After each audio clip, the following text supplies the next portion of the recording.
आधुनिक भारत का इतिहास। पहला प्रश्न है, पुर्तगाली उपनिवेश का प्रथम वायसराय भारत में कौन हुआ? यह हुआ था अल्मीडा। अब आगे बढ़ते हैं और अगला प्रश्न है, दूसरा प्रश्न, बंगाल की खाड़ी में समुद्री डकैती हेतु हुगली का उपयोग कौन करता था? तो यह करता था पुर्तगाली। आगे बढ़ते हैं, अगला प्रश्न है तीसरा, कि निम्नलिखित अंग्रेजों में किसे जहांगीर ने खान की उपाधि से सम्मानित किया था? यह था हॉकिंस। हॉकिंस को जहांगीर ने खान की उपाधि से सम्मानित किया था। अब आगे बढ़ते हैं, अगला प्रश्न है आज का चौथा प्रश्न है कि भारत में 1612 ईस्वी में अंग्रेजों ने अपनी पहली फैक्ट्री कहाँ स्थापित की थी? यह स्थापित की थी सूरत में। सातवां प्रश्न है, निम्नलिखित में से प्रथम कर्नाटक युद्ध का कौन सा तत्कालिक कारण था? इसका तत्कालिक कारण था अंग्रेजों द्वारा फ्रांसीसी जहाजों का अधिग्रहण। अब और आगे बढ़ते हैं, अगला प्रश्न है कि किस मुगल शासक के समय में सर थॉमस रो भारत आया था? तो यह आया था जहांगीर के समय में। आठवां प्रश्न है, 1760 का प्रसिद्ध वांडीवास का युद्ध अंग्रेजों द्वारा किसके खिलाफ लड़ा गया था? यह लड़ा गया था फ्रांसीसी के खिलाफ। आगे बढ़ते हैं, अगला प्रश्न है, छठा प्रश्न है कि डच ईस्ट इंडिया कंपनी ने किस वर्ष अपनी फैक्ट्री पटना में स्थापित की थी? यह की थी 1632 ईस्वी में। अगला प्रश्न है कि निम्नलिखित में किस अंग्रेज अधिकारी ने पुर्तगालियों को स्वाली के स्थान पर हराया था? तो यह था थॉमस बेस्ट।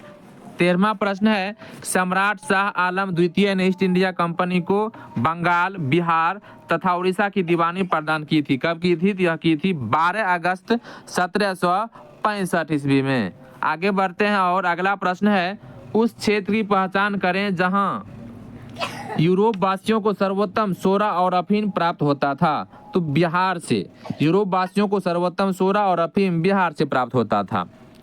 11वां प्रश्न है कि अंग्रेजी शासन काल में भारत का कौन सा क्षेत्र अफीम उत्पादन हेतु प्रसिद्ध था? तो बिहार। 14वां प्रश्न है कि मुगल बादशाह बहादुर शाह जफर के बारे में कहा जाता है कि उसके साम्राज्य की सीमा थी।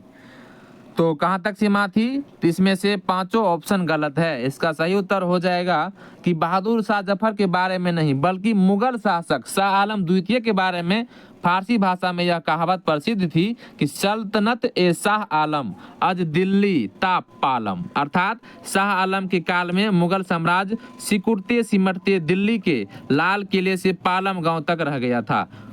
बिहार लोक सेवा आयोग ने इस प्रश्न को निरस्त कर दिया था। अब आगे बढ़ते हैं, अगला प्रश्न है कि रंजीत सिंह ने सुप्रसिद्ध कोहिनूर हीरा प्राप्त किया था। किससे प्राप्त किया था? तो शाह शुजा से प्राप्त किया था। 18वां प्रश्न है कि ठगों का उन्मूलन किसके नेतृत्व में हुआ था? तो यह हुआ था कैप्टन सिलीमैन के नेतृत्व में हुआ था। टीपू सुल्तान ने अपनी राजधानी बनाई थी कहां पर? तो श्रीरंगपट्टनम में। 19वां है कि बंगाल के द्विशासन प्रणाली किसके द्वारा लागू की गई? तो यह लागू की गई थी रॉबर्ट क्लाइव के द्वारा। 17वां प्रश्न है कि अंग्रेजों ने श्रीरंगपट्टनम की संधि किसके साथ की थी? तो यह की थी टीपू सुल्तान के साथ में। 20वां प्रश्न है, द्वैध शासन का जनक किसे माना जाता है? तो यह माना जाता है सर लियोनिल कार्टिस को। 21वां प्रश्न है कि भारत में प्रथम रेलवे लाइन किस ब्रिटिश गवर्नर के समय बिछाई गई थी? यह बिछाई गई थी लॉर्ड डलहौजी के समय में। 25वां प्रश्न है कि 1857 के विद्रोह के नेतृत्व बिहार में किसने किया था? यह किया था बाबू कुंवर सिंह ने। 22वां प्रश्न है कि मुंगेर का बरहिया ताल विरोध का उद्देश्य क्या था? इसका विरोध का उद्देश्य था बकास्त भूमि की वापसी की मांग। 23वां प्रश्न है कि 1857 में भारत का गवर्नर जनरल कौन था? तो लॉर्ड कैनिंग जो है भारत का गवर्नर जनरल था 1857 में। 26वां प्रश्न है कि 1857 के विद्रोह का नेतृत्व किसने किया था? तो इसका नेतृत्व किया था कुंवर सिंह ने। 24वां है अंग्रेजी भारतीय सेना में चरी वाले कारतूसों से चलने वाली एनफील्ड राइफल कब शामिल की गई थी? तो यह शामिल की गई थी दिसंबर 1856 ईस्वी में। 27वां प्रश्न है कि जगदीशपुर के किस व्यक्ति ने 1857 के विप्लव में क्रांतिकारियों का नेतृत्व किया था? तो यह किया था कुंवर सिंह ने। 28वां प्रश्न है कि कुंवर सिंह राजा थे, कहाँ के राजा थे? तो कुंवर सिंह जगदीशपुर के राजा थे। 32वां है कि पटना के 1857 के स्वतंत्रता संग्राम के नेता थे, कौन थे? तो राजपूत कुंवर सिंह थे। 29वां प्रश्न है कि 1857 विद्रोह के नेता कुंवर सिंह किस स्थान से संबंधित थे? यह संबंधित थे ऑप्शन बी जगदीशपुर से। 33वां है कि 1857 के विद्रोह का बिहार में 15 जुलाई 1857 से 20 जनवरी 1857 तक केंद्र था, कहां पर? तो जगदीशपुर इसका केंद्र था। 30वां प्रश्न है कि कुंवर सिंह अंग्रेजों के खिलाफ 1857 के विद्रोह में किस जगह शामिल हुए थे? तो आरा से थे बाबू कुंवर सिंह। 34वां प्रश्न है कि जगदीशपुर के राजा थे, कौन थे जगदीशपुर के राजा? तो कुंवर सिंह थे। 31वां है कि इनमें से किसने 1857 के विद्रोह में सक्रिय भाग लिया था? तो यह सक्रिय भाग लिया था ऑप्शन ई, इनमें से ई चारों में से कोई नहीं है। अब आगे बढ़ते हैं। 35वां प्रश्न है कि कुंवर सिंह ने 1857 के विद्रोह का नेतृत्व किस प्रांत से किया था? तो यह किया था बिहार से। अब आगे बढ़ते हैं। अगला प्रश्न है 36वां प्रश्न है कि 1857 के विद्रोह का नेतृत्व बिहार में किसने किया था? तो बिहार में किया था कुंवर सिंह ने। 41वां प्रश्न है कि निम्नलिखित वर्गों में किसने 1857 के विद्रोह में भाग नहीं लिया था, पूछा जा रहा है। तो इसका ऑप्शन डी दिया हुआ है, यानी कि 2 नंबर का, यानी कि साहूकार और 4 नंबर का यानी कि जमींदारी, दोनों लोग जो 1857 के विद्रोह में भाग नहीं लिया था। बाकी खेतीहर मजदूर और कृषक ये दोनों लोग भाग लिए थे। 37वां प्रश्न है कि बिहार में 1857 के विद्रोह का नेतृत्व किसने किया था? तो बाबू कुंवर सिंह ने। अब आगे बढ़ते हैं। अगला प्रश्न है 38वां प्रश्न है कि निम्नलिखित में से कौन 1857 के विद्रोह में अंग्रेजों का सबसे कट्टर दुश्मन था? तो यह था मौलवी अहमदुल्लाह शाह। अब आगे बढ़ते हैं। अगला प्रश्न है कि 1857 के विद्रोह को किस उर्दू कवि ने देखा था? तो इसको देखा था गालिब ने। 1857 के विद्रोह को मिर्जा गालिब ने स्वयं अपनी आंखों से देखा था। 40वां प्रश्न है कि निम्न में से कौन सा ईस्ट इंडिया कंपनी के सिपाहियों को विद्रोही बनाने का कारण नहीं था? तो ऑप्शन डी दिया हुआ है, यानी कि अधिकारियों की अक्षमता। बाकी ये तीनों कारण सही है। अब आगे बढ़ते हैं। अगला प्रश्न है 42वां प्रश्न कि निम्नलिखित में से कौन सा कथन सही है? तो पहला कथन यहाँ दिया हुआ, इसका उत्तर देखते हैं। इसका उत्तर है ए, यानी कि पहला उत्तर ही इसका सही हो जाएगा कि 1857 में दरभंगा, डुमराव और हटवा के महाराजाओं और उनके साथी जमींदारों ने आदमी तथा पैसों से अंग्रेजों की मदद की थी। अब आगे बढ़ते हैं और अगला प्रश्न है कि 1857 के विद्रोह से बिहार का कौन सा भाग अप्रभावित रहा था? तो यह भाग था ऑप्शन बी, यानी कि केवल मुंगेर जो है 1857 के विद्रोह से अप्रभावित रहा था। बाकी दानापुर, आरा, पटना, मुजफ्फर यह प्रभावित था। अब आगे बढ़ते हैं। अगला प्रश्न है 46वां प्रश्न है कि विचार कीजिए। कथन दिया हुआ है में कि 1857 में प्रथम स्वतंत्रता संग्राम ब्रिटिश सरकार से स्वतंत्रता प्राप्त करने में सफल रहा था, और कारण दिया हुआ है कि बहादुर शाह जफर के नेतृत्व को जन सहयोग नहीं मिला था और अधिकांश महत्वपूर्ण रियासतों के शासक उनका साथ देने में कतरा गए थे। इसका उत्तर देखते हैं। उत्तर ए दिया हुआ है, यानी कि दोनों कथन सत्य है और सही स्पष्टीकरण भी है। अब 44वां प्रश्न है कि 1857 का विद्रोह लखनऊ में किसके नेतृत्व में आगे बढ़ा था? तो यह आगे था बेगम ऑफ अवध के नेतृत्व में। अगला प्रश्न है 47वां प्रश्न कि महारानी विक्टोरिया ने भारतीय प्रशासन को ब्रिटिश ताज के नियंत्रण में लेने की घोषणा कब की थी?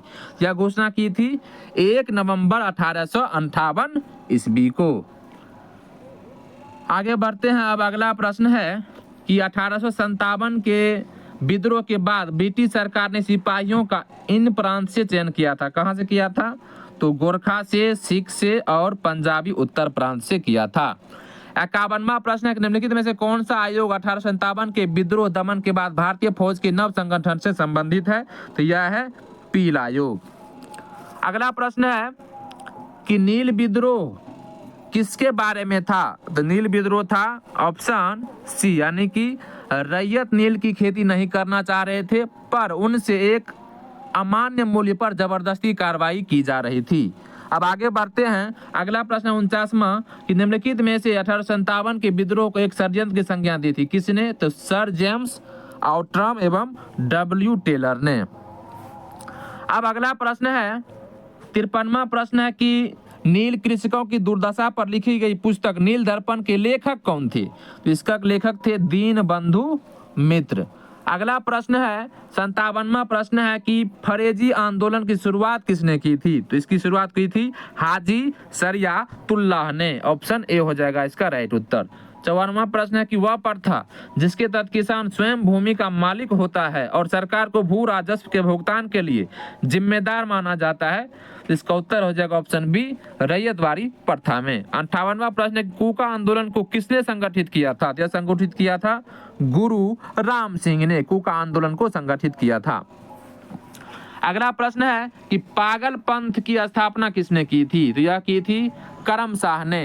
59वां प्रश्न है कि 1857 के दक्कन के दंगों का तत्कालिक कारण क्या था? इसका तत्कालिक कारण था ऑप्शन बी महाजनों के द्वारा ऊंची ब्याज पर। अगला प्रश्न है कि फराजी कौन थे? फराजी कौन थे? तो फराजी थे हाजी शरियतुल्लाह के अनुयायी। Option A. आगे बढ़ते हैं। अब अगला प्रश्न है महाराष्ट्र में रामोसी कृषक जत्था किसने स्थापित की थी?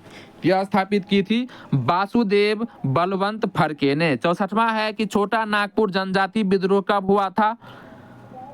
तो यह छोटा नागपुर जनजाति विद्रोह के नाम से कोई विद्रोह ही नहीं हुआ था, फिर भी इस क्षेत्र में हुए विद्रोह की एक लंबी श्रृंखला है जिसे अलग अलग नामों से जाना जाता है।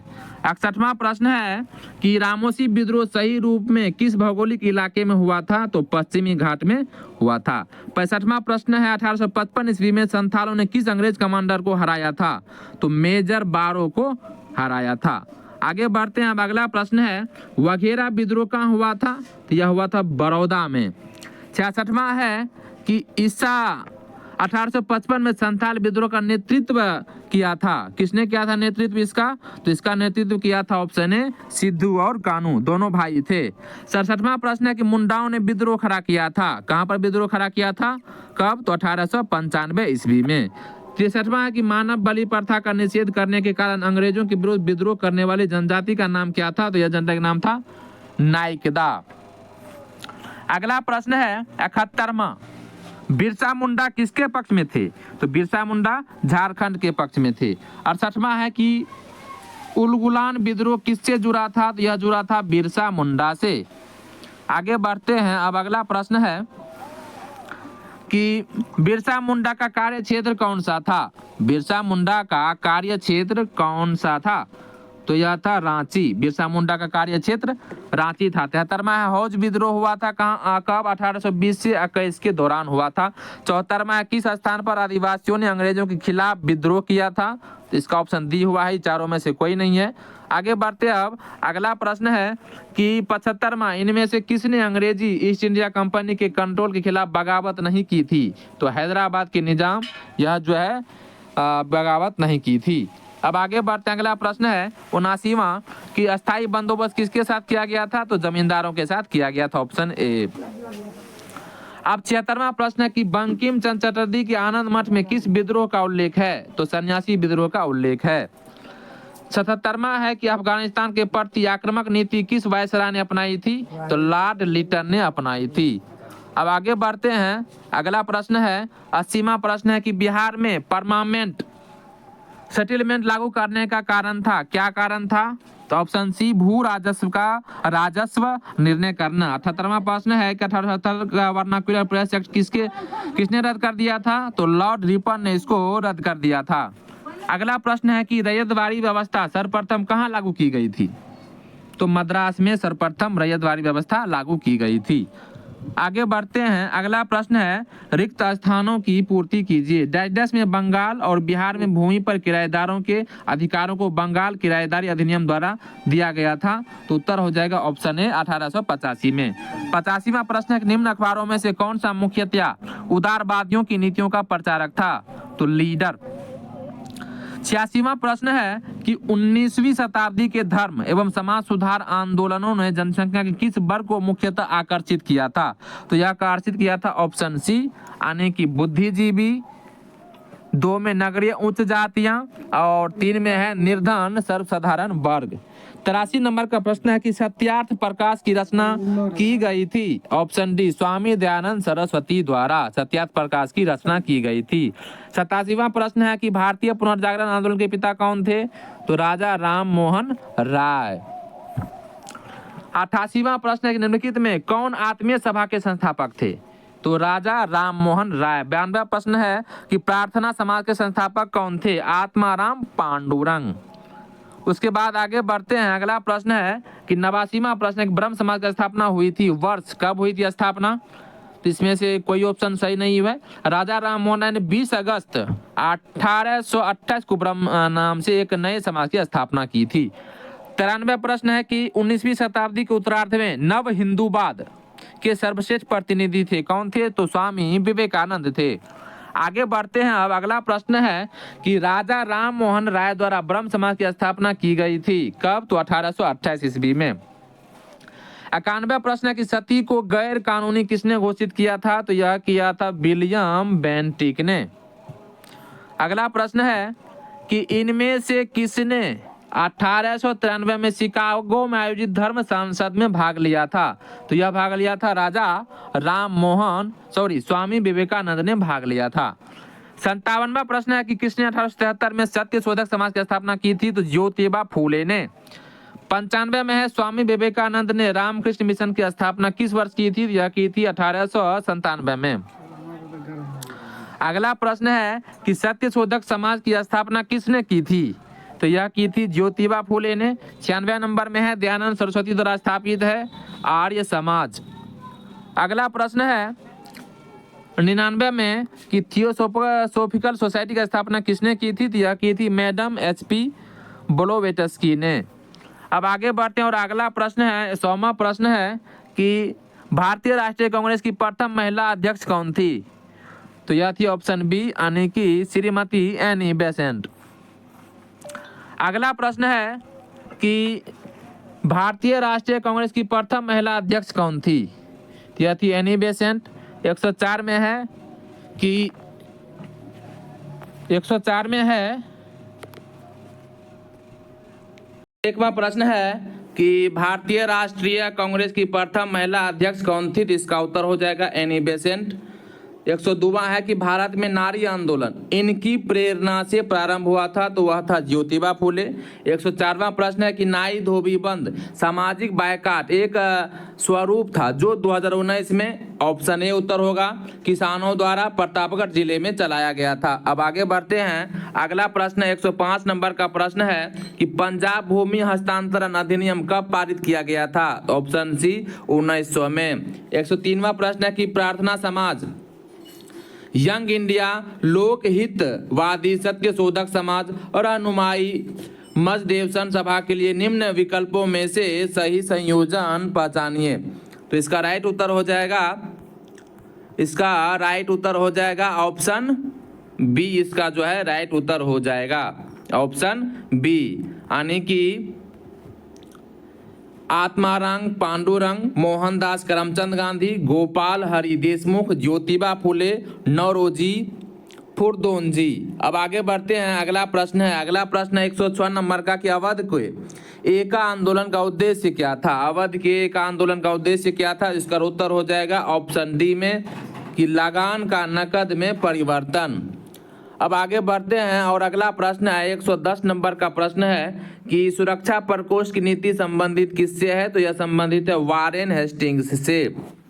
107 नंबर का प्रश्न है कि स्वामी सहजानंद का संबंध था ऑप्शन सी बिहार के किसान आंदोलन के साथ। आगे बढ़ते हैं और अगला प्रश्न 108 नंबर का कि स्वामी सहजानंद निम्न में से किससे संबंधित थे? तो यह थे बिहार में किसान आंदोलन से संबंधित। 111वां प्रश्न निम्नलिखित में से किसने बंगाल में द्वैत शासन प्रणाली को समाप्त किया था? तो वारेन हेस्टिंग्स समाप्त किया था। 109 में है, इनमें से कौन बिहार में किसान आंदोलन के साथ जुड़े थे? तो यह थे राजेंद्र प्रसाद, जो कि हमारे भारत के प्रथम राष्ट्रपति बने थे। 112वां प्रश्न है कि लॉर्ड वेलेस्ली की सहायक संधि को स्वीकार करने वाला पहला मराठा सरदार था पेशवा बाजीराव द्वितीय। 115वां प्रश्न है कि भारत संघ के संस्थापक कौन थे? इसके संस्थापक थे सुरेंद्र नाथ बनर्जी। अगला प्रश्न है 116वां प्रश्न है कि 1876 में इंडियन एसोसिएशन की स्थापना किसने की थी? तो यह की थी सुरेंद्रनाथ बनर्जी ने। 113वां है महारानी विक्टोरिया को भारत की सम्राज्ञी नियुक्त किया गया था? ऑप्शन सी 1877 ईस्वी में। 117वां प्रश्न है कि राष्ट्रीय कांग्रेस से पूर्व सबसे प्रमुख संस्था थी Indian association of Calcutta, Indian association of Calcutta. आगे बढ़ते हैं, अगला प्रश्न है सुरेंद्र नाथ बनर्जी को किस वर्ष भारतीय सिविल सर्विसेज से हटाया गया था? तो इसको हटाया गया था 1874 ईस्वी में। 122वां प्रश्न है भारतीय राष्ट्रीय कांग्रेस की स्थापना की गई वर्ष 1885 ईस्वी में। 123वां प्रश्न है कि भारतीय राष्ट्रीय कांग्रेस की स्थापना की थी किसने की थी? ए.ओ. ह्यूम ने की थी। आगे बढ़ते हैं, अब अगला प्रश्न है 119वां प्रश्न है राजनीतिक सुधारों को लेकर विरोध करने वाले पहले भारतीय कौन थे? यह थे राजा राम मोहन राय। 120वां प्रश्न है कि मद्रास महाजन सभा की स्थापना की गई थी? तो मद्रास महाजन सभा की स्थापना मई 1884 में बी राघवचारी, जी सुब्रमण्यम तथा पी आनंद चार्लू द्वारा की गई थी। 121वां प्रश्न है कि भारतीय राष्ट्रीय कांग्रेस के प्रथम अधिवेशन में कितने प्रतिनिधियों ने भाग लिया था? तो इसमें 72 प्रतिनिधियों ने भाग लिया था।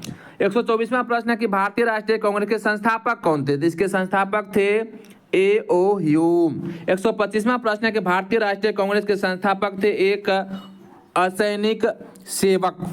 आगे बढ़ते हैं, अगला प्रश्न है कि भारतीय राष्ट्रीय कांग्रेस का पहला अधिवेशन कहाँ हुआ था? तो यह हुआ था मुंबई में। 130वां प्रश्न है कि भारतीय राष्ट्रीय कांग्रेस का 27वां अधिवेशन किस स्थान पर हुआ था? तो यह हुआ था बांकीपुर में। 127वां है कि भारतीय राष्ट्रीय कांग्रेस के दूसरे अधिवेशन की अध्यक्षता किसने की थी? यह की थी दादा भाई नौरोजी ने। अब 131वां प्रश्न है कि पुस्तक poverty and un British rule in India किसने लिखी थी? यह लिखी थी दादा भाई नौरोजी ने। 128वां है कि महात्मा गांधी ने भारतीय राष्ट्रीय कांग्रेस के किस अधिवेशन की अध्यक्षता की थी? यह की थी 1924 में की थी अध्यक्षता महात्मा गांधी ने। 132वां प्रश्न किसने कहा था कांग्रेस आंदोलन ना तो लोगों द्वारा प्रेरित था ना ही यह उनके द्वारा सोचा या योजनाबद्ध किया गया था? तो यह कहा था सर सैयद अहमद ने। आगे बढ़ते हैं, अब अगला प्रश्न है 129वां प्रश्न है कि इंडियन नेशनल कांग्रेस की प्रथम भारतीय महिला अध्यक्ष कौन थी? तो सरोजनी नायडू थी। 133वां है कि मुझे विश्वास है कि कांग्रेस अपने विनाश की तरफ जा रही है और मेरी यह बड़ी इच्छा है कि भारत में रहते होगी इसके शांति प्रिय निधन के लिए इसका सहायक बनूं। यह किसने लिखा था? तो यह लिखा था ऑप्शन सी लॉर्ड कर्जन ने। आगे बढ़ते हैं, अब अगला प्रश्न है कि निम्न में कौन उपग्रंथी नहीं था? तो यह था गोपाल कृष्ण गोखले। गोपाल कृष्ण गोखले। आगे बढ़ते हैं, अगला प्रश्न 134वां प्रश्न है कि निम्न में से किस वायसराय के कार्यकाल में भारतीयों को राय बहादुर खान बहादुर उपाध्याय प्रदान करना प्रारंभ हुआ था? तो यह हुआ था लॉर्ड लिटन के समय में। 137वां प्रश्न है भारत सेवक समाज की स्थापना किसने की थी? तो यह की थी गोपाल कृष्ण गोखले ने। आगे बढ़ते हैं, अगला प्रश्न 135वां प्रश्न है कि अधिकतर नरमपंथी नेता थे कहां से? तो शहरी क्षेत्रों से थे। 138वां है कि 1905 में सर्वेंट ऑफ इंडिया सोसाइटी का स्थापना किसने की थी? तो यह की थी गोपाल कृष्ण गोखले ने।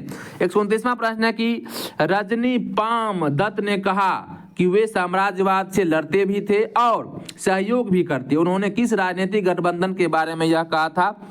तो यह कहा था उसने ऑप्शन ए भारतीय राष्ट्रीय कांग्रेस के बारे में। आगे बढ़ते हैं, अब अगला प्रश्न है कि भारतीय राष्ट्रीय कांग्रेस गर्मपंथियों के प्रभावाधीन आया था। कब आया था? 1906 के बाद। 143वां है कि नेशनल काउंसिल ऑफ एजुकेशन की स्थापना कब हुई थी? यह हुई थी 15 अगस्त 1906 ईस्वी को। 141वां प्रश्न है कि बाल गंगाधर तिलक लोकमान्य तिलक के नाम से जाना जाने लगा कब? तो यह ऑप्शन ई है कि ब्रिटिश सरकार ने बाल गंगाधर तिलक को पुणे के असिस्टेंट कलेक्टर रैंड की हत्या के मामले में अभियुक्त बनाया। तिलक को दोषी पाया गया और उन्हें 18 माह के कठोर कारावास की सजा सुनाई गई। जब वे जेल से बाहर आए तो वे एक राष्ट्रीय नायक के रूप में उभरे और उन्हें लोकमान्य की उपाधि प्राप्त हुई। अब 144वां प्रश्न है कि राष्ट्रीय आंदोलन में निम्न में से किसको नरमदलीय के तौर पर नहीं जाना जाता है, तो वह है बाल गंगाधर तिलक। अगला प्रश्न है कि निम्नलिखित में कौन सा नेता कांग्रेस के गरम दल से संबंधित था, तो वह था अरविंदो घोष। 145वां है कि कांग्रेस के नरम दल के नेताओं की आंदोलन की पद्धति थी, क्या थी पद्धति नरम दल वालों के, तो यह था ऑप्शन बी राजा वामबंध्य आंदोलन।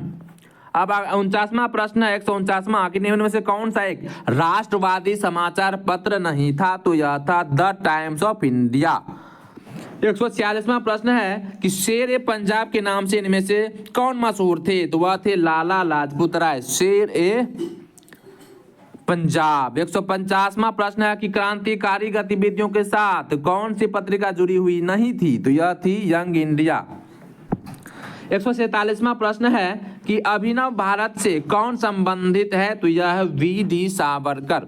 अगला प्रश्न है 151वां प्रश्न है कि नीचे दिए गए विकल्पों में से राष्ट्रवादी समाचार पत्रों द हिंदू, केसरी, बंगाली, हिंदुस्तानी सुधारक के संपादकों के नाम का सही संयोजन ज्ञात कीजिए। तो इसका उत्तर ऑप्शन डी है कि जी सुब्रमण्यम अय्यर, बाल गंगाधर तिलक, सुरेंद्र नाथ बनर्जी, गंगा प्रसाद वर्मा, गोपाल कृष्ण गोखले। अब आगे बढ़ते हैं 148वां प्रश्न है कि मुजफ्फरपुर में किंग्सफोर्ड की हत्या का प्रयास कब किया गया था, तो यह किया गया था 1908 ईस्वी में। आगे बढ़ते हैं और अगला प्रश्न है, इसमें देखिए ने कौन सी किताब लिखी थी, द हिंदू जी सुब्रमण्यम अय्यर, केसरी बाल गंगाधर तिलक, बंगाली सुरेंद्र नाथ बनर्जी, हिंदुस्तानी गंगा प्रसाद वर्मा और सुधारक गोपाल कृष्ण गोखले, इसलिए विकल्प डी सही है। अगला प्रश्न है कि स्वराज मेरा जन्मसिद्ध अधिकार है, मैं इसे पाकर रहूंगा, किसने कहा था, तो यह कहा था बाल गंगाधर तिलक ने। 155वां कि मैडम कामा ने भारत की तिरंगी स्वतंत्रता ध्वज को कहां फहराया था, तो यह फहराया था स्टुटगार्ट में। अगला प्रश्न है 156वां प्रश्न है कि मैडम कामा ने 1907 में प्रथम तिरंगा ध्वज कहां फहराया था, तो यह फहराया था स्टुटगार्ट में। 153वां है कि स्वराज मेरा जन्मसिद्ध अधिकार है और इसे मैं लेकर रहूंगा, ऑप्शन सी बाल गंगाधर तिलक। 157वां है कि लंदन में इंडिया हाउस के संस्थापक कौन थे, इसके संस्थापक थे श्याम जी कृष्ण वर्मा। अब अगला प्रश्न है भारतीय क्रांति की जननी किसे कहा जाता है, भारतीय क्रांति की जननी किसे कहा जाता है, तो option D madam Bhikaji Rustom Cama को। 158वां प्रश्न है कि बंग भंग के बाद कौन सा आंदोलन शुरू हुआ था, तो हुआ था स्वदेशी आंदोलन शुरू हुआ था बंग भंग यानी कि बंगाल विभाजन के बाद। लॉर्ड कर्जन द्वारा 1905 में किया गया बंगाल विभाजन किस वर्ष रद्द हुआ था, यह 1911 में रद्द हुआ था, जब ब्रिटिश सम्राट जॉर्ज प्रथम और महारानी मेरी भारत आगमन पर आए थे। 162वां प्रश्न है कि मुसलमान यदि खुश और संतुष्ट है तो भारत में ब्रिटिश शक्ति का महत्तम बचा होगा, यह किसने लिखा, तो यह लिखा था W हंटर ने। अगला प्रश्न है 160वां प्रश्न है कि स्वराज प्रस्ताव 1905 में पारित हुआ था, तो ऑप्शन बी है स्वशासन सुनिश्चित करने के लिए। 163वां है कि किस वर्ष हिंदुस्तान रिपब्लिक एसोसिएशन की स्थापना हुई थी, यह हुई थी 1924 ईस्वी में। अब आगे बढ़ते हैं, अगला प्रश्न बंगाल विभाजन की घोषणा की गई थी, कब की गई थी, तो ऑप्शन ए 19 जुलाई 1905 को।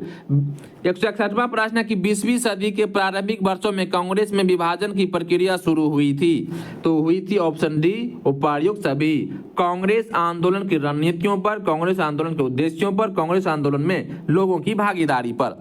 आगे बढ़ते हैं, अगला प्रश्न है 165वां प्रश्न कि कर्नल करजन वायली की हत्या के आरोप में किसे मृत्युदंड दिया गया था, तो मदन लाल धिंगरा को। आगे बढ़ते हैं, अब अगला प्रश्न है कि हिंदुस्तान सोशलिस्ट रिपब्लिक आर्मी के संस्थापक नेताओं में से एक थे, कौन थे, भगत सिंह। 166वां प्रश्न है कि मॉन्टेस्क्यू चेम्सफोर्ड की रिपोर्ट, ऑप्शन बी भारत सरकार अधिनियम 1919 के आधार पर बनी थी। अगला प्रश्न है 167वां प्रश्न कि ल्यूलेम फॉर ऑल लेक श्रृंखला 1893 से 1894 में सर्वहारा वर्ग के साथ संपर्क से बाहर होने के लिए कांग्रेस की आलोचना की गई थी, इन लेखों का लेखक कौन था, तो अरविंदो घोष इसका लेखक था। 170वां है निम्नलिखित पंक्तियों को किसने लिखा था, सरफरोशी की तमन्ना अब हमारे दिल में है, देखना है जोर कितना बाजुए का दिल में है, यह कहा था बिस्मिल ने। अब है आगे बढ़ते हैं, अगला प्रश्न है 168। काकोरी ट्रेन डकैती कांड में किन क्रांतिकारियों को फांसी की सजा दी गई थी? तो ऑप्शन ए राम प्रसाद बिस्मिल और अशफाक उल्लाह को। 178वां प्रश्न है कि प्रसिद्ध गीत सरफरोशी की तमन्ना अब हमारे दिल में है के रचयिता कौन है? जिसके रचयिता ऑप्शन ई है दिया हुआ है। अब आगे बढ़ते हैं, अगला प्रश्न है कि इंकलाब जिंदाबाद का नारा किसने दिया था? इंकलाब जिंदाबाद, इसका नारा दिया था ऑप्शन सी भगत सिंह ने। इंकलाब जिंदाबाद की रचना प्रसिद्ध कवि मोहम्मद इकबाल ने की थी, किंतु पहली बार इसे नारे के रूप में प्रयोग भगत सिंह ने किया था। इन्होंने ही इसे नारे को चर्चित बनाया था। आगे बढ़ते हैं, अब अगला प्रश्न है भगत सिंह राजगुरु सुखदेव को कब फांसी दी गई थी? तो ऑप्शन ए 23 मार्च 1931 ईस्वी को। आगे बढ़ते हैं, अगला प्रश्न 176 में कि 1913 में पटना में अनुशीलन समिति की एक शाखा की स्थापना किसने की थी? यह की थी सचिंद्र नाथ सान्याल ने। 174वां है कि सरकार के विरोध में असेंबली में बम फेंकने के समय भगत सिंह की उम्र क्या थी? इसकी उम्र थी 21 साल से थोड़ा ज्यादा। 170वां प्रश्न है कि 177वां कि चिटगांव शस्त्र छापामारी की योजना बनाई थी किसने? यह बनाई थी सूर्य सेन ने। ऑप्शन ए सूर्य सेन ने। अगला प्रश्न है 175वां अनुशीलन समिति थी। ऑप्शन डी एक क्रांतिकारी संगठन। अब आगे बढ़ते हैं, अगला प्रश्न चट्टगांव शास्त्रागार ढाबे से कौन संबंधित है? जिसे संबंधित है ऑप्शन डी सूर्य सेन। 182वां प्रश्न है कि गदर पार्टी की स्थापना कहां पर हुई थी? यह हुई थी संयुक्त राज्य अमेरिका में। आगे बढ़ते हैं, अगला प्रश्न 179 में है कि निष्क्रिय विरोध के सिद्धांत का प्रतिपादन किसने किया था? ऑप्शन डी अरविंदो घोष ने किया था।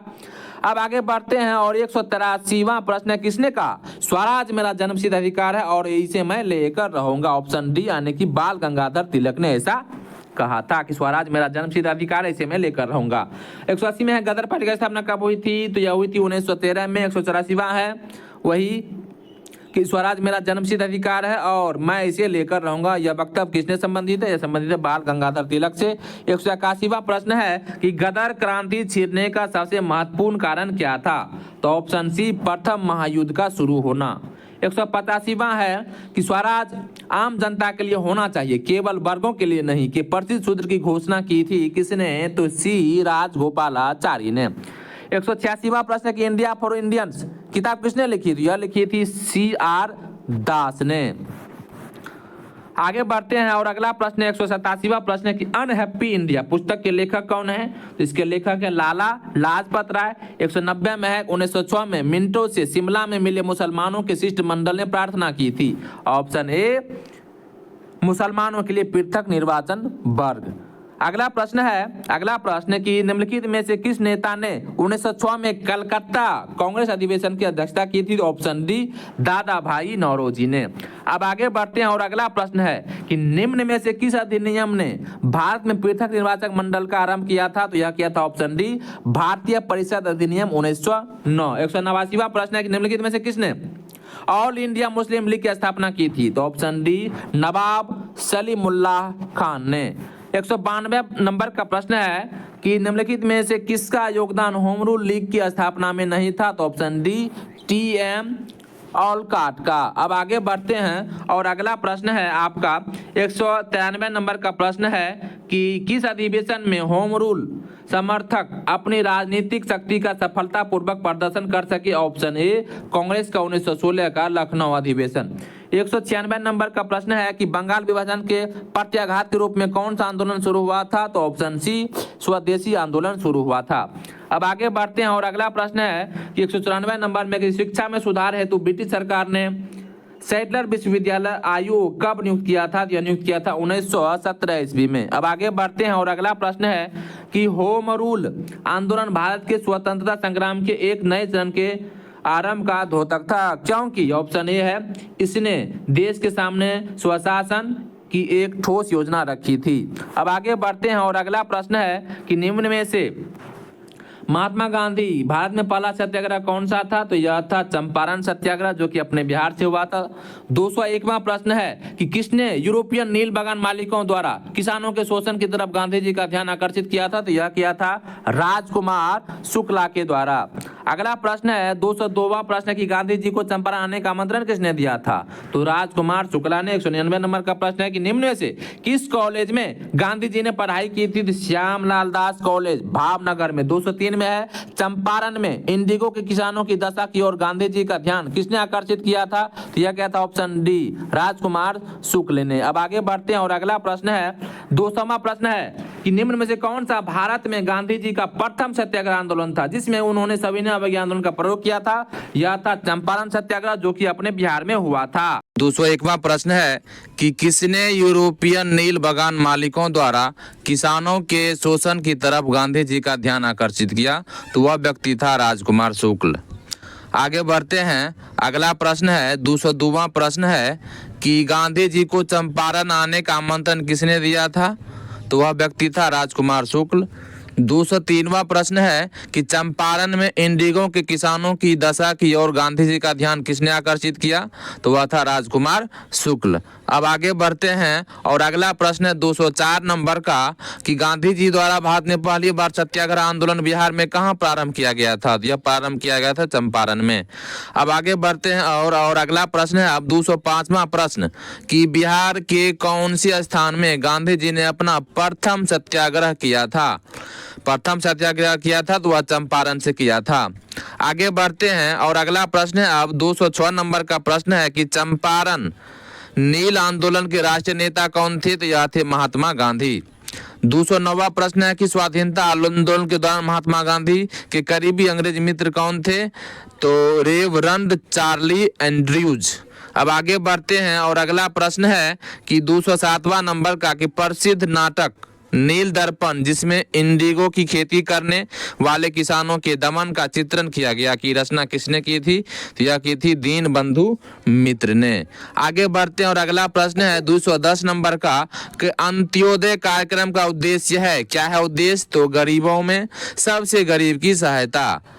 211वां प्रश्न है कि 211वां प्रश्न 1917-18 में अहमदाबाद में गांधी जी द्वारा चलाए गए सत्याग्रह में किसने हिस्सा लिया था? तो ऑप्शन बी हो जाएगा, औद्योगिक कर्मी। अगला प्रश्न है 217 नंबर का कि 1917 के चंपारण सत्याग्रह से कौन संबंधित नहीं थे?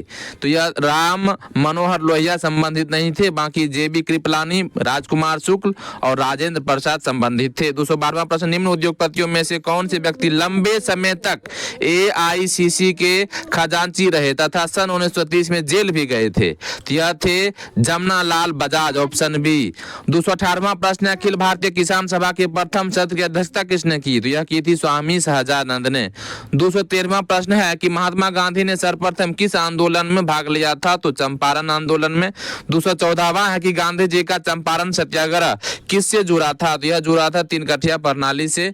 219वां प्रश्न बंबई में अखिल भारतीय किसान संघ कांग्रेस की स्थापना कब हुई थी? यह हुई थी सन 1920 ईस्वी में। आगे बढ़ते हैं। अब अगला प्रश्न है कि बिहार में तीन कठिया पद्धति में नील की खेती के लिए भूमि का कितना भाग अमानत रखा जाता था? तो यह रखा जाता था ऑप्शन सी 3/20 यानी कि 1 बीघा में 3 कट्ठा। 220वां प्रश्न अखिल भारतीय ट्रेड यूनियन कांग्रेस के प्रथम अध्यक्ष थे, कौन थे? तो लाला लाजपत राय। 216वां है चंपारण आंदोलन से कौन संबंधित नहीं था? तो जयप्रकाश नारायण इससे संबंधित नहीं था, बाकी राजेंद्र प्रसाद, अनुग्रह नारायण सिन्हा और जेबी कृपलानी थे। अब आगे बढ़ते हैं और अगला प्रश्न है 211वां प्रश्न है कि कम्युनिस्ट इंटरनेशनल का सदस्य बनने वाला पहला भारतीय कौन था? यह था MN राय। 221वां प्रश्न था, 211 लिखा हुआ है। आगे बढ़ते हैं और अगला प्रश्न है 225वां प्रश्न है कि रॉलेट एक्ट भारत में लागू किया गया था, ऑप्शन बी 1919 ईस्वी में। 222वां भारतीय उच्चायुक्त के पद का सृजन किस अधिनियम से हुआ? यह हुआ ऑप्शन बी भारत सरकार अधिनियम 1919 में। आगे बढ़ते हैं और अगला प्रश्न है 226 नंबर में कि जलियांवाला बाग में प्रदर्शन के लिए क्यों लोग जमा हुए थे? तो ऑप्शन बी किचलू तथा सत्यपाल के बंदी बनाने के विरोध में प्रदर्शन के लिए। 223वां प्रश्न है कि रॉलेट एक्ट का भारतीय राष्ट्रीय कांग्रेस ने विरोध किया क्योंकि इसका लक्ष्य था ऑप्शन ए व्यक्तिगत स्वतंत्रता को सीमित करना। अब आगे बढ़ते हैं और अगला प्रश्न है कि 227वां प्रश्न है कि रविंद्रनाथ टैगोर ने अपनी नाइटहुड की उपाधि किस कारण त्याग दी थी? तो ऑप्शन सी, जलियांवाला बाग हत्याकांड के विरोध में। 231वां प्रश्न है, जलियांवाला बाग हत्याकांड के लिए जिम्मेदार जनरल डायर को में से किसने मार डाला था? ऑप्शन सी, उद्यम सिंह ने मार्च 1940 में। आगे बढ़ते हैं, अगला प्रश्न है 232वां प्रश्न, किसने खिलाफत आंदोलन को हिंदुओं और मुसलमानों की एकता के एक ऐसे अवसर के रूप में देखा जो 100 वर्षों में भी पुनः प्रस्तुत नहीं होगा? वह था ऑप्शन सी, महात्मा गांधी ने। 228वां कि लंदन में 13 मार्च 1940 को सर माइकल ओ डायर को गोली से मारा गया था, किसके द्वारा? उद्यम सिंह के द्वारा, जलियांवाला बाग हत्याकांड के विरोध में। 229वां प्रश्न है कि वर्ष 1919 भारतीय इतिहास से संबंधित है। ऑप्शन बी, जलियांवाला बाग त्रासदी के लिए। 233वां प्रश्न, 1920 की खिलाफत कमेटी की सभा जिसने गांधी जी को असहयोग आंदोलन के नेतृत्व को संभालने का अनुरोध किया था, वह किस शहर में हुआ था? यह हुआ था इलाहाबाद में। 230वां प्रश्न है कि अमृतसर के जलियांवाला बाग में भीड़ का दमन हुआ था। ऑप्शन बी, 13 अप्रैल 1919 को जलियांवाला बाग हत्याकांड हुआ था।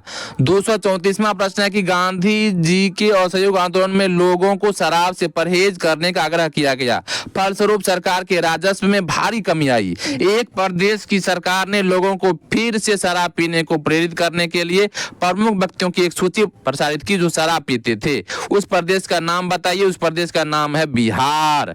237वां प्रश्न है कि गांधी जी ने असहयोग आंदोलन कब प्रारंभ किया था? यह प्रारंभ किया था 1920 ईस्वी में। ऑप्शन ए हो जाएगा इसका राइट उत्तर। अगला प्रश्न है 238 नंबर का कि किस क्षेत्र में राहुल सांकृत्यायन 1920 के असहयोग आंदोलन में सक्रिय थे? तो वह थे छपरा से। 235वां प्रश्न है महात्मा गांधी ने खिलाफत आंदोलन का समर्थन क्यों किया था? ऑप्शन बी, गांधी जी ने अंग्रेजों के खिलाफ अपने आंदोलन में भारतीय मुसलमानों का सहयोग प्राप्त करना चाहता था। अगला प्रश्न है कि किस घटना के बाद महात्मा गांधी ने असहयोग आंदोलन को अपनी हिमालय जैसी भूल बताई थी? चौरी चौरा कांड के कारण। 236वां प्रश्न है कि भारतीय राष्ट्रीय कांग्रेस ने असहयोग आंदोलन को किस वर्ष प्रारंभ किया था? यह किया था 1920 ईस्वी में प्रारंभ। अगला प्रश्न है कि असहयोग आंदोलन के दौरान किसने पटना कॉलेज छोड़ा जबकि उसकी परीक्षा के केवल 20 दिन ही बचे थे? तो वह व्यक्ति था जयप्रकाश नारायण। Option C. 243वां है कि शराबबंदी आंदोलन 1922 किसके नेतृत्व में प्रारंभ हुआ था? तो यह हुआ था सरदार वल्लभ भाई पटेल के नेतृत्व में। अगला प्रश्न है 1921 के मोपला आंदोलन की जो शाखा थी? ऑप्शन ए, खिलाफत आंदोलन की। 244वां प्रश्न है कि 1921 का मोपला विद्रोह कहाँ हुआ था? यह हुआ था केरल में हुआ था। 242वां है 1920-22 की असहयोग आंदोलन के दौरान बिहार में प्रचलित मान्यताओं में से एक यह थी कि उनकी जीत होगी क्योंकि गांधी जी को अंग्रेजों को हराने का तरीका पता था। 245वां कि किस घटना के कारण गांधी जी ने असहयोग आंदोलन वापस लिया था? ऑप्शन बी, चौरी चौरा कांड के कारण जिसमें 22 पुलिस कर्मियों को जेल के अंदर ही जिंदा जला दिया गया था। 246वां प्रश्न है कि असहयोग आंदोलन के स्थगन संबंधी घटनाओं का सही क्रम इंगित करें। ऑप्शन ए दिया हुआ है, तो पहले तो यही हो जाएगा चौरी चौरा में पुलिस गोली कांड। दूसरा यही हो जाएगा कि उग्र भीड़ द्वारा पुलिस थाना को जलाना। और तीसरा है इसके बाद तीसरा हो जाएगा कि गांधी जी द्वारा आंदोलन का स्थगन। और चौथा गांधी जी की गिरफ्तारी। ये सीरियल ही है 1 2 3 4 करके। 249वां प्रश्न स्वराज दल की स्थापना असफलता के बाद हुई थी? तो असहयोग आंदोलन असफलता के बाद स्वराज दल की स्थापना हुई थी। 247वां प्रश्न है कि लॉर्ड सिन्हा ने 1921 में कहां गवर्नर पद से त्यागपत्र दिया था? ऑप्शन ए, बिहार उड़ीसा में। 250वां प्रश्न है स्वराज दल की स्थापना किसने की थी? तो यह की थी चित्तरंजन दास एवं मोतीलाल नेहरू ने। 251वां प्रश्न है कि 1923 में स्वराज पार्टी का गठन किसने किया था? तो यह किया था CR दास व मोतीलाल नेहरू ने। 252वां प्रश्न स्वराज पार्टी का गठन डैश डैश की असफलता के बाद हुआ था? तो यह असहयोग आंदोलन की असफलता के बाद हुआ था। 256वां प्रश्न है कि साइमन कमीशन पहली बार भारत आया था? ऑप्शन बी, 1928 ईस्वी में। आगे बढ़ते हैं, अगला प्रश्न 1922 में गया कि इंडियन नेशनल कांग्रेस के अधिवेशन के अध्यक्ष कौन थे? तो यह थे चित्तरंजन दास। 257वां प्रश्न है कि नेहरू रिपोर्ट की अध्यक्षता नेहरू रिपोर्ट डैश डैश की अध्यक्षता में एक कमेटी द्वारा तैयार किया गया था और इसका विषय था डैश डैश डैश। इसका उत्तर हो जाएगा ऑप्शन सी कि नेहरू रिपोर्ट मोतीलाल नेहरू की अध्यक्षता में कमेटी द्वारा तैयार किया गया था और इसका विषय था भारत में संवैधानिक व्यवस्थाएं। अब अगला प्रश्न 254 नंबर का प्रश्न है कि भारतीय राष्ट्रीय कांग्रेस के 1922 में आयोजित गया अधिवेशन के अध्यक्ष कौन थे? यह थे चित्तरंजन दास। आगे बढ़ते हैं और अगला प्रश्न 261 नंबर में 1929 के कांग्रेस अधिवेशन में पूर्ण स्वराज का पताका किसने उठाया था? यह उठाया था पंडित जवाहरलाल नेहरू ने। 258 में है पूर्ण स्वराज का प्रस्ताव लाहौर कांग्रेस में पारित किया गया था वर्ष 1929 ईस्वी में। आगे बढ़ते हैं अगला प्रश्न 262 नंबर का समाजवाद का समर्थक कौन था? और 1933 में ब्रिटिश शासन देशी राज्यों जमींदारवाद और पूंजीवाद को उखाड़ फेंकना चाहता था। ऑप्शन बी जवाहरलाल नेहरू ने। अगला प्रश्न है 263 किसने 1921 में पहली बार पूर्ण स्वतंत्रता की मांग को उठाया था? यह उठाया था मौलाना हसरत मोहानी ने। 259वां प्रश्न है कि 1929 में लाहौर में आयोजित भारतीय राष्ट्रीय कांग्रेस के अधिवेशन का अध्यक्ष कौन था? तो अध्यक्ष था जवाहरलाल नेहरू। अब अगला प्रश्न 260 नंबर का एक भारतीय राष्ट्रीय कांग्रेस द्वारा किस दिन को पूर्ण स्वराज दिवस घोषित किया गया था?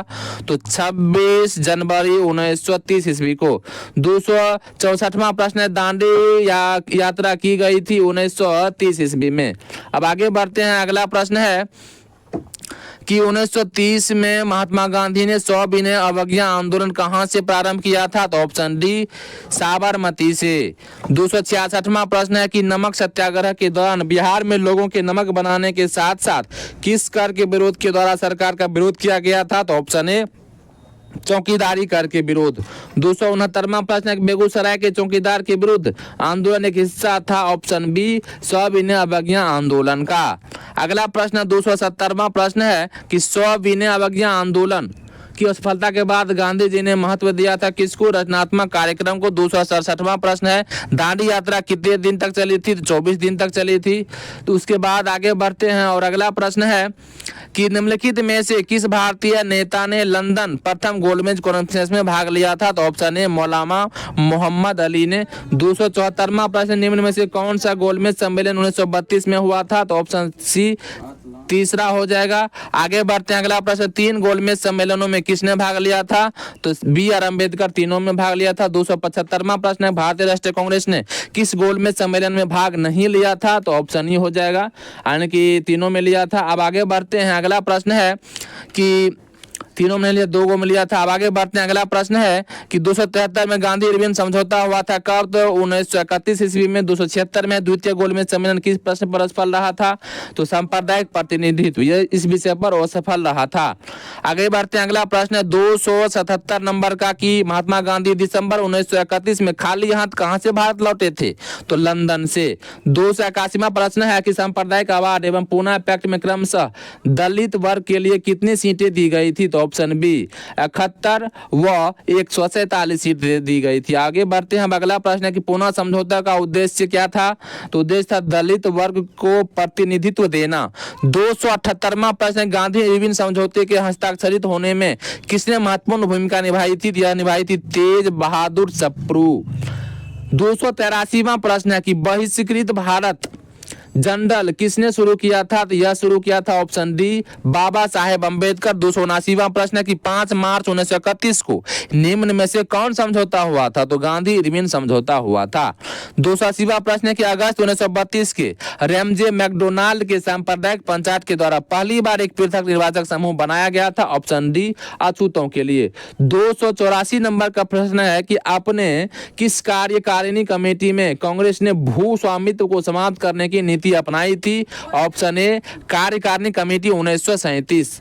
अगला प्रश्न है 285 नंबर का कि किस अधिनियम के बारे में जवाहरलाल नेहरू ने कहा था कि हमें एक ऐसी कार दी गई है जिसमें सब ब्रेक है किंतु इंजन नहीं था? यह है ऑप्शन डी 1935 का अधिनियम। 288 नंबर का प्रश्न है कि कांग्रेस सोशलिस्ट पार्टी की पहली बैठक हुई थी पटना में। 289 में है कि अखिल भारतीय किसान कांग्रेस का गठन किया गया था। ऑप्शन ए 1936 ईस्वी में। 286वां प्रश्न है कि फरवरी 1938 में बिहार की चुनी हुई सरकार ने किस कारणवश इस्तीफा दिया था? ऑप्शन डी राजनीतिक बंदियों को छोड़ना, यही कारण से इस्तीफा दिया था। 290 नंबर का प्रश्न है, 1936 में लखनऊ में अखिल भारतीय किसान सभा का प्रथम अध्यक्ष किसे चुना गया था? ऑप्शन सी स्वामी सहजानंद सरस्वती को। 291वां प्रश्न है कि वह कौन जगह थी जहां अखिल भारतीय किसान सभा का पहला अधिवेशन हुआ था? ऑप्शन सी तो लखनऊ में हुआ था। 287वां प्रश्न है कि बिहार किसान सभा से कौन जुड़ा था? तो यह जुड़ा था ऑप्शन ए, यानी कि बिहार में किसान आंदोलन की शुरुआत स्वामी सहजानंद सरस्वती के नेतृत्व में हुई। स्वामी सहजानंद सरस्वती ने वर्ष 1929 में बिहार किसान सभा की स्थापना की थी। इस सभा का विस्तार बिहार के गांव में करने में उन्हें कार्यानंद शर्मा, राहुल संस्कृत्यायन, पंचानन शर्मा, यदुनंदन शर्मा आदि वामपंथी नेताओं का सहयोग मिला था। 292 नंबर का प्रश्न है कि स्वामी सहजानंद सरस्वती ने भूमि और जल मार्ग के राष्ट्रीयकरण की मांग के साथ अखिल भारतीय संयुक्त किसान सभा का गठन कब किया था? तो उनकी मृत्यु से ठीक पहले हुआ था। अगला प्रश्न है 293 नंबर का कि भारत ट्रेड यूनियन कांग्रेस के पहले अध्यक्ष कौन थे? पहले अध्यक्ष लाजपत राय। 297 नंबर का प्रश्न, जयप्रकाश नारायण इस पार्टी से जुड़े थे, किस पार्टी से थे? यह तो कांग्रेस सोशलिस्ट पार्टी से थे। बिहार सोशलिस्ट पार्टी के संस्थापक कौन थे? तो जयप्रकाश नारायण। 294 नंबर का प्रश्न है, ट्रेड यूनियन आंदोलन के क्रांतिकारी चरण का समय था, कितना समय था? तो 1926 से 1939 तक। 299 नंबर का प्रश्न है कि जयप्रकाश नारायण किस नाम से पहचाने जाते हैं? तो यह लोक नायक के नाम से पहचाने जाते हैं। 295 नंबर का प्रश्न है कि कांग्रेस सोशलिस्ट पार्टी की पहली बैठक पटना में हुई थी वर्ष 1934 ईस्वी में। ऑप्शन बी इसका राइट उत्तर हो जाएगा। 296 नंबर का प्रश्न है कि जयप्रकाश नारायण किस पार्टी से संबंधित थे? तो यह जो है कांग्रेस समाजवादी पार्टी से संबंधित थे। 300 नंबर का प्रश्न है कि लोक नायक के नाम से किसे जाना जाता है? तो इसे यह जयप्रकाश नारायण को ऑप्शन सी लोक नायक के नाम से जाना जाता है। दिवस मनाया गया था। 301वां प्रश्न है कि जयप्रकाश दिवस मनाया गया था। ऑप्शन डी अप्रैल 1946 में। 12 अप्रैल 1946 को जेल लाहौर के किले से रिहा होने के बाद जयप्रकाश दिवस मनाया गया था। 302वां प्रश्न है कि 1938 में भारतीय राष्ट्रीय कांग्रेस के अध्यक्ष निर्वाचित हुए थे कौन? तो सुभाष चंद्र बोस।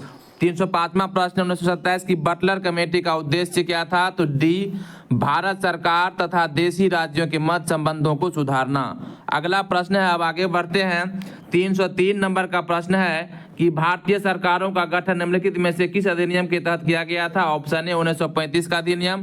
306वां प्रश्न है, all India state people's conference का गठन कब हुआ था? तो ऑप्शन सी 1927 ईस्वी में। अब आगे बढ़ते हैं। अगला प्रश्न है कि इंपीरियल कैडेट कॉर्प्स की स्थापना किसने की थी? तो इसका उत्तर देखते हैं। इसका उत्तर यहाँ दिया हुआ है, ऑप्शन बी दिया हुआ है, यानी कि Lord Curzon. Imperial cadet corps की स्थापना किसने की थी? ऑप्शन बी लॉर्ड कर्जन ने की थी। आगे बढ़ते हैं। 308 नंबर का प्रश्न है, नाउ आर नेवर पैम्फलेट किसने लिखा था? तो यह लिखा था ऑप्शन सी रहमत अली ने। 312वां प्रश्न है, व्यक्तिगत सत्याग्रह आंदोलन की प्रथम सत्याग्रह कौन थी? तो वह थे विनोबा भावे। अगला प्रश्न है 313 नंबर का प्रश्न है कि सर्वोदय शब्द का प्रयोग सर्वप्रथम किसने किया था? यह किया था महात्मा गांधी ने। 309वां प्रश्न है, पाकिस्तान के अलग राज्य आंदोलन का नेतृत्व किसने किया था? ऑप्शन डी मोहम्मद अली जिन्ना ने। 314वां प्रश्न है कि किसकी दृष्टि में क्रिप्स प्रस्ताव एक टूटते हुए बैंक के नाम एक उत्तर दिनांकित चेक था? यह किसने कहा था? तो ऑप्शन बी जवाहरलाल नेहरू ने कहा था। 310वां प्रश्न है कि मुस्लिम लीग द्वारा पाकिस्तान की स्थापना की मांग करने वाला प्रस्ताव पारित किया गया था वर्ष? ऑप्शन सी 1940 ईस्वी में। अब आगे बढ़ते हैं। अगला प्रश्न 311वां प्रश्न है कि व्यक्तिगत सत्याग्रह किसने आरंभ किया था? तो ऑप्शन ए विनोबा भावे ने इसको आरंभ किया था। 315वां प्रश्न है कि भारत छोड़ो आंदोलन का नेतृत्व किया था किसने? ऑप्शन डी इनमें से किसी ने भी नहीं। अखिल भारतीय कांग्रेस समिति की बैठक 8 अगस्त 1942 को लगभग अर्धरात्रि में समाप्त हुई। उसी रात को पुलिस ने महात्मा गांधी, मौलाना आजाद सभी प्रमुख कांग्रेसी नेताओं को गिरफ्तार कर लिया था। एक सप्ताह के भीतर कांग्रेस संगठन से संबंध प्रत्येक महत्वपूर्ण व्यक्तियों को गिरफ्तार कर लिया गया।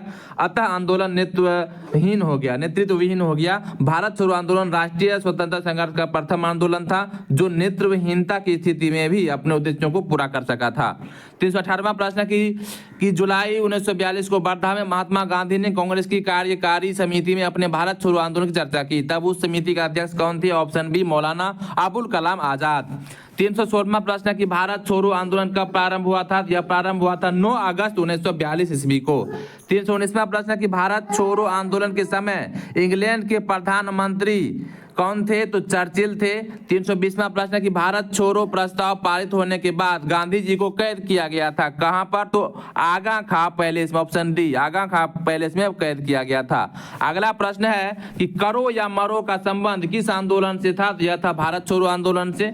321वां प्रश्न है कि भारत छोड़ो आंदोलन से उत्पन्न दंगे किस क्षेत्र में सबसे अधिक व्यापक रहे? तो यह रहे थे ऑप्शन डी, यानी कि 1 में, यानी कि बिहार में, और 4 यानी कि संयुक्त प्रांत में। अब आगे बढ़ते हैं और अगला प्रश्न है कि डॉक्टर राजेंद्र प्रसाद को 9 अगस्त 1942 को गिरफ्तार करके भेजा गया था, कहां भेजा गया था? तो बांकीपुर जेल में। 326वां प्रश्न है कि महात्मा गांधी तथा उनके सहयोगियों की 1942 में हुई धरपकड़ से बिहार में बहुत दंगे हुए, इनमें रेल सेवा पूर्ण रूप से ठप हो गई, इसमें अधिकतम प्रभावित जिला कौन सा था? यह अधिकतम प्रभावित जिला था पटना। आगे बढ़ते हैं और अगला प्रश्न है 323वां प्रश्न है कि 7 दिसंबर 1942 को श्री योगेंद्र शुक्ला कहां लाए गए थे? तो इसका ऑप्शन चारों में से कोई नहीं है कि यानी कि श्री योगेंद्र शुक्ल जयप्रकाश नारायण के साथ ही 9 नवंबर 1942 को हजारीबाग जेल से भागे, किंतु मुजफ्फरपुर में गिरफ्तार कर लिए गए तथा बक्सर जेल लाए गए थे। 327वां प्रश्न है कि जयप्रकाश नारायण को राष्ट्रीय स्तर के नेता की पहचान किस संदर्भ में मिली थी? ऑप्शन ए, भारत छोड़ो आंदोलन के संदर्भ में। 324वां प्रश्न है कि भारत छोड़ो आंदोलन के दौरान इनमें से कौन हजारीबाग जेल से फरार हुए थे? तो ऑप्शन बी, जयप्रकाश नारायण। 325वां प्रश्न है कि 9 अगस्त 1942 को जिन 2 नेताओं हजारीबाग को गिरफ्तार किया गया था वे थे कौन कौन थे? शिव कुमार और रामानंद। 328वां प्रश्न है कि कौन सी घटना सबसे पहले हुई थी? ऑप्शन बी, क्रिप्स मिशन का आगमन सबसे पहले हुई थी। बारी बारी से देखते हैं। क्रिप्स मिशन का आगमन मार्च 1942 में, भारत छोड़ो आंदोलन का प्रस्ताव अगस्त 1942 में, गवर्नर जनरल के पद पर लॉर्ड वेबल का आगमन अक्टूबर 1943 में, कैबिनेट मिशन का आगमन वर्ष 1946 में। अतः दिए गए घटनाओं में सर्वप्रथम स्टेफोर्ड क्रिप्स के नेतृत्व में क्रिप्स मिशन का आगमन हुआ था। 322वां प्रश्न है, 32वां है कि आजाद हिंद सरकार के निर्माण की घोषणा की गई थी 21 अक्टूबर 1943 ईस्वी को। आगे बढ़ते हैं, अगला प्रश्न 329वां प्रश्न है कि नीचे 2 वक्तव्य दिए गए हैं जिनमें एक कथन ए, दूसरा कारण आर है, दोनों को ध्यानपूर्वक पढ़ें। कथन ए में है कि राष्ट्रीय स्वयंसेवक संघ 1942 के भारत छोड़ो आंदोलन से पृथक रहा था, कारण है कि इसका विचार था कि इस आंदोलन से भारत की स्वतंत्रता में देरी होगी। उपरोक्त दोनों वक्तव्यों के संदर्भ में निम्नलिखित कौन सा सही है? तो ऑप्शन सी सही है, ए सत्य है परंतु आर गलत है। 333वां प्रश्न है कि 1943 में आजाद हिंद फौज INA अस्तित्व में आई थी, ऑप्शन सी, सिंगापुर में। अगला प्रश्न है 334वां प्रश्न है कि INA किसके दिमाग की उपज थी और किसने इसकी स्थापना की थी? Option B, doctor Mohan Singh. 330वां प्रश्न है कि भारतीय राष्ट्रीय कांग्रेस सेना INA की स्थापना किस वर्ष हुई थी? तो ऑप्शन सी, 1942 में। आगे बढ़ते हैं और अगला प्रश्न है कि 335वां प्रश्न है कि फॉरवर्ड ब्लॉक की स्थापना किसने की थी? ऑप्शन ए, सुभाष चंद्र बोस ने।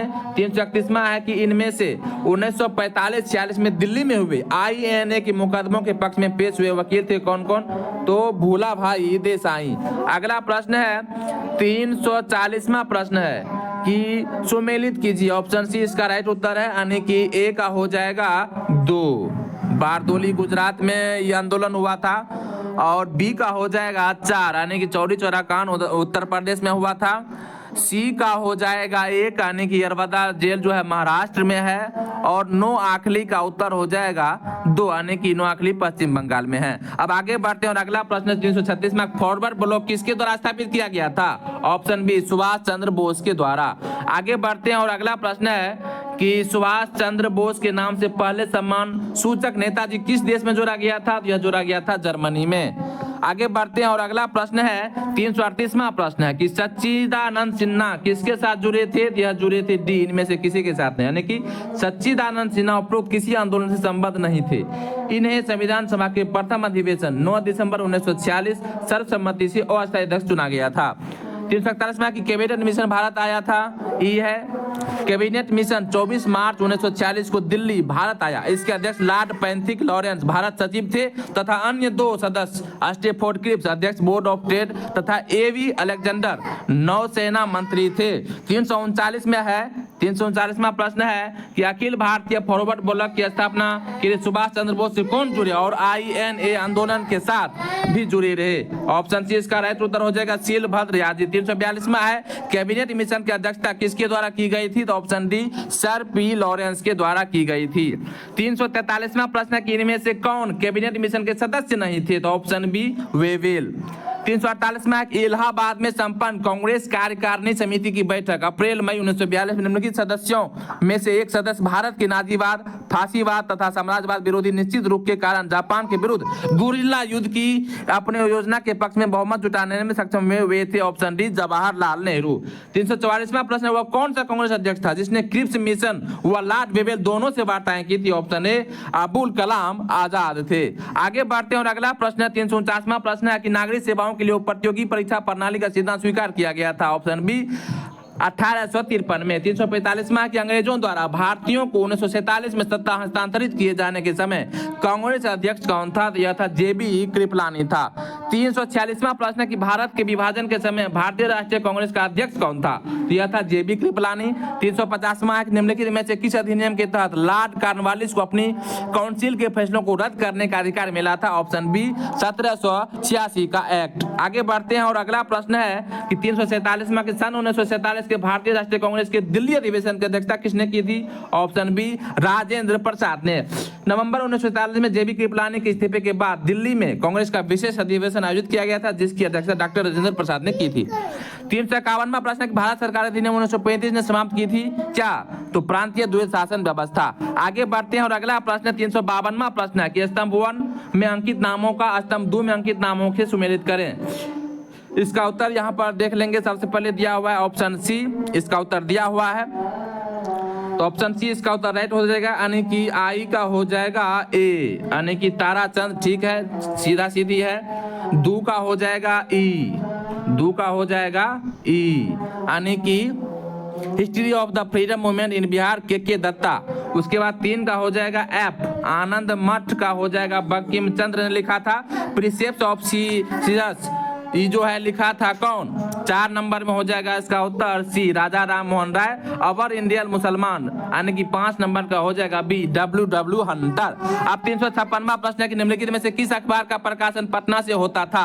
ऑप्शन ए इंडियन नेशनल का हो जाएगा। अगला प्रश्न है कि झंडा गीत किसने लिखा था? तो ऑप्शन डी श्यामलाल पार्षद ने लिखा था। 353वां प्रश्न है अमेरिका में फ्री हिंदुस्तान अखबार किसने शुरू किया था? ऑप्शन डी तारकनाथ दास।